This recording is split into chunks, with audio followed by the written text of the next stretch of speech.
নাই গোটেই গাঁওখন বিচাৰিলো 1000 টকা এটা দিয়াও মানুহ নাই 500টো দূৰৰে কথা আমাৰ যেতিয়া মানুহ কোনে পইচা দিব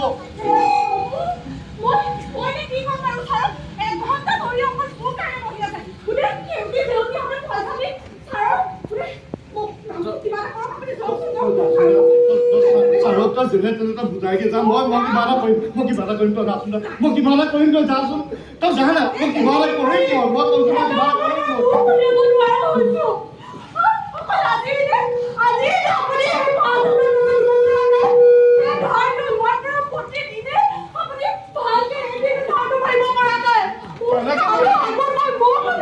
খেতিয়কে পইচা পাবলৈ টান হৈছে গোটেই শস্য শুকাই থকা জ্বলি ভস্ম হৈ গৈছে 2 মাহ ধৰি একো নাই বৰষুণ এজাক পাবলৈ নাই কোনে আমাক পইচা দিব পইচা দিলে কেনেকৈ আমি ধাৰ মাৰিম কেনেকৈ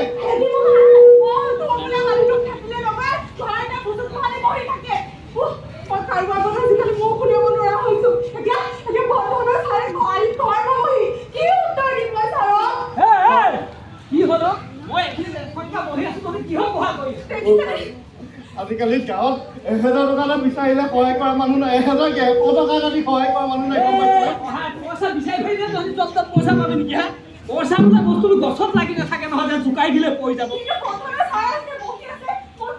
তহঁতৰ ল'বলৈ দৰকাৰ নাই পইচা এই তহঁতৰ খেতি বাৰী ফাটিছে পাতিছে বুলি চিঞৰ বাখৰ কৰি আছ খেতি বাৰী ফটা কাৰণটো কি জান নাই কি কাৰণ বাৰু এই আমাৰ ইয়াত এতিয়া এই জলবায়ু পৰিৱৰ্তন হৈছে জলবায়ু পৰিৱৰ্তন জলবায়ু পৰিৱৰ্তন হৈছে আকৌ তই নিজে চাচোন জলবায়ু পৰিৱৰ্তন এইটো কি বস্তু এইটো শুন মই তোক কৈছো জলবায়ু পৰিৱৰ্তন মানে আজি কিমান দিন আমি বৰষুণ দেখিছো জানো বৰষুণ বোলা বস্তুটো নাইকিয়াই হ'ল বৰষুণ যদি নাথাকে সেই আমি গোটেই দুদিন মাকতি পাই জানো থাকিব পাৰিম নোৱাৰো নহয় এই পথাৰত জানো শস্যটো ভাল হ'ব নহয় গতিকে আমি এই বৰষুণ নোহোৱাৰ কাৰণটো জানো নাই প্ৰদূষণ হৈছে কাহিনী তই আহিলি ভালে হ'ল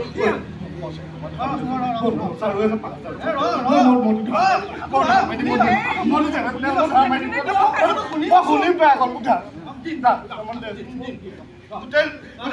গৈছে আৰু মানুহৰ আগত মোৰ ভণ্টিজনী বিয়া পাতিছো পইচা কথা চিন্তা কৰি থাকোঁতে বিয়া বাৰু সকাম নিকাম একো মূৰৰ পৰা ওলাই গৈছে কালিলৈ কিবা এটা কাম কৰিবি আমাৰ ঘৰলৈ যাবি আমাৰ বিয়াখনৰ কাৰণে ডাঙৰকৈ ৰভা এখন দিব লাগে আৰু শুন তাৰ আগফালে দুজোপা গছ আছে দুজোপা কাটিব লাগে যাব পাৰিবি নে গছ কাটিবলৈ যাব নোৱাৰে গছ কাটিবলৈ গছ গছনি কাটি গোটেই ধ্বংস কৰি দিছ তহঁতি তোৰ বাৰী হ'ল বুলি গছ কাটিবি সেই কথা হ'ল নেকি তোৰ ভণ্টিৰ বিয়া পাতিছ ভাল কৰিছ ভণ্টিৰ বিয়া পাত ৰাইজ গোটা তাত খোৱা বোৱা তই যি নকৰ তাত মোৰ ক'ব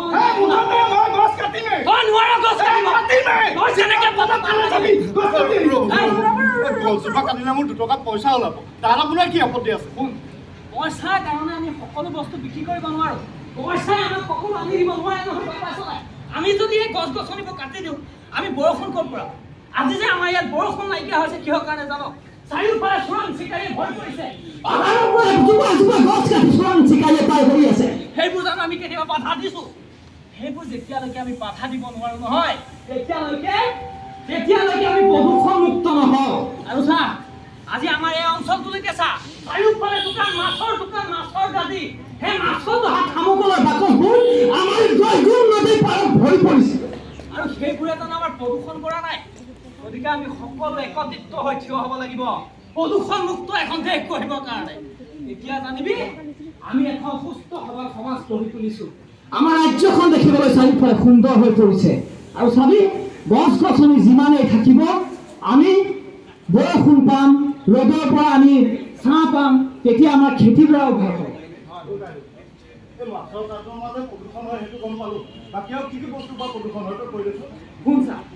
এতিয়া আমি এই নলা নৰ্দমাবোৰ চাচোন আগতে আমাৰ এই নলা নৰ্দমাবোৰ কিমান ধুনীয়া আছিল এইফালৰ পৰা যেতিয়া পানীখিনি গুচি আহে সিডৰা পথাৰলৈ ধুনীয়াকৈ পানীখিনি গৈ থাকিব পাৰে কিন্তু এতিয়া পাৰে জানো নোৱাৰে সেই নোৱাৰে কাৰণটো কি জানা নাই তাৰ কাৰণটো হ'ল এই যে আমাৰ দোকানীবোৰে হওক বা তই মই যোনে হওক, আমি সকলোৱে কি কৰোঁ, প্লাষ্টিকৰ বটল ব্যৱহাৰ কৰোঁ, পলিথিন ব্যৱহাৰ কৰোঁ।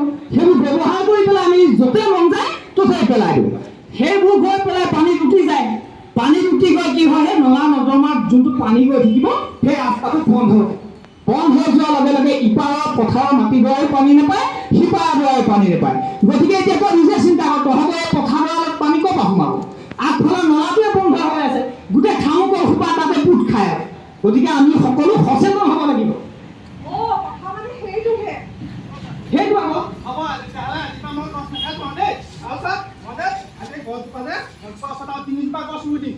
প্ৰথম কথা, আমি যদি এজোপা গছ কাটিবলৈ যাওঁ আৰু লগে লগে আমি আৰু 2জোপা গছ ৰুব লাগিব, তেতিয়াহে আমি পৰিৱেশটো সংৰক্ষণ কৰিব পাৰিম।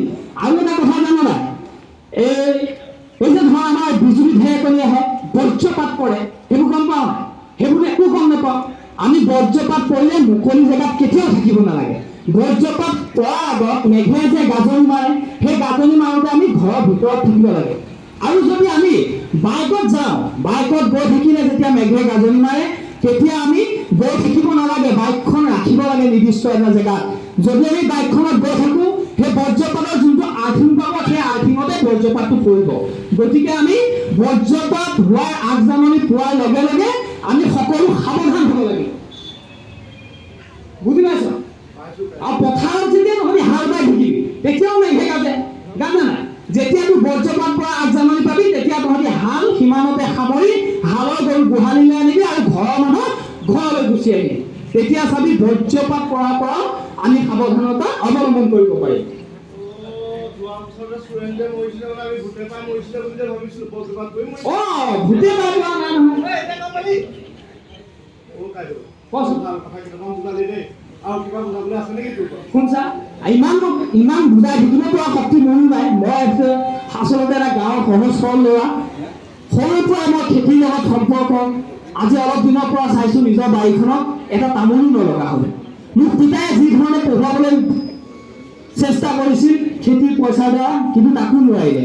মোৰ পঢ়া আধাতে সমাপ্ত কৰিবলগীয়া হ'ল। গতিকে আমি সকলো, তই মই আজি ইয়াত উপস্থিত হোৱা সমূহে সচেতন হ'ব লাগিব। আমি প্ৰদূষণমুক্ত এখন অসম গঢ়িব লাগিব আৰু আমি গছ কটাক সকলোৱে বাধা দিব লাগিব। গতিকে তহঁতিও একেমুখে কওঁ, আজিৰ পৰা আমি গছ নাকাটো, পলিথিন প্লাষ্টিক জাতীয় যিকোনো বস্তু আমি য'তে ত'তে নেপেলাওঁ। এটুকুৰা নিৰ্দিষ্ট জেগাত পলিথিন এনেকুৱা জাতীয় বস্তুবোৰ পেলাই আমি সেইসমূহ যাতে জ্বলাই দিব পাৰোঁ, তাৰ এটি ব্যৱস্থা কৰিব লাগিব। বুজিলি? গতিকে এতিয়া তহঁতি কাজিয়া প্ৰচাৰ কৰি নাথাক। আৰু এই বন্ধন গোট নে কিবা, তহঁতি এইবোৰতো ইমান পইচা পাতিবোৰ নলবি, গম পাইছ নাই? তহঁতৰ উপাৰ্জনৰ ৰাস্তাটো চাইহে পইচা পাতি ল'বি। গতিকে আমি সকলোৱে খালি এটাই চিন্তা কৰিব লাগে, গছ কাটিবলৈ আমি কেতিয়াও দিব নালাগে। দিবি নেকি গছ কাটিবলৈ? গছ কাটিবলৈ নিদিবি। গছ যদিও কোনোবাই কাটে, তেওঁলোকক বুজাই দিবি, গছজোপা জীয়াই থাকিলেহে আমি জীয়াই থাকিব পাৰিম। গছ যদি নাথাকে আমি দেখোন অক্সিজেনে নাপাওঁ। অক্সিজেন নাপালে আমি জীয়াই থাকিব পাৰিম জানো? নোৱাৰিম নহয়। গতিকে বতাহ ধুমুহাই হওক, কিবাই হওক, এইবোৰ অহাৰ আগতে আমি সাৱধানতা ল'ব লাগিব। আৰু তেতিয়াই আমাৰ খেতি মাটিবোৰ ভালদৰে হ'ব। খেতি মাটি সাৰ নোহোৱাৰ কাৰণটোৱে হ'ল এই প্লাষ্টিক জাতীয় বস্তুবোৰ। এইবোৰ যদি আমি য'তে ত'তে নেপেলাওঁ, তেতিয়া চাবিচোন আমি আকৌ ঘূৰি আগৰ শতিকালৈ গুচি যাব পাৰিম। তেতিয়া আমাৰ খেতিও ভাল হ'ব, পানীও যাব। গতিকে আমি সকলো সাৱধান হ'ব লাগিব। তেতিয়া তহঁতি কাজিয়া প্ৰচাৰ কৰি নাথাকিবি, আৰু তহঁতিও এতিয়া ঘৰলৈকে যাগে যা। ময়ো যাওঁগে দে, হ'ব।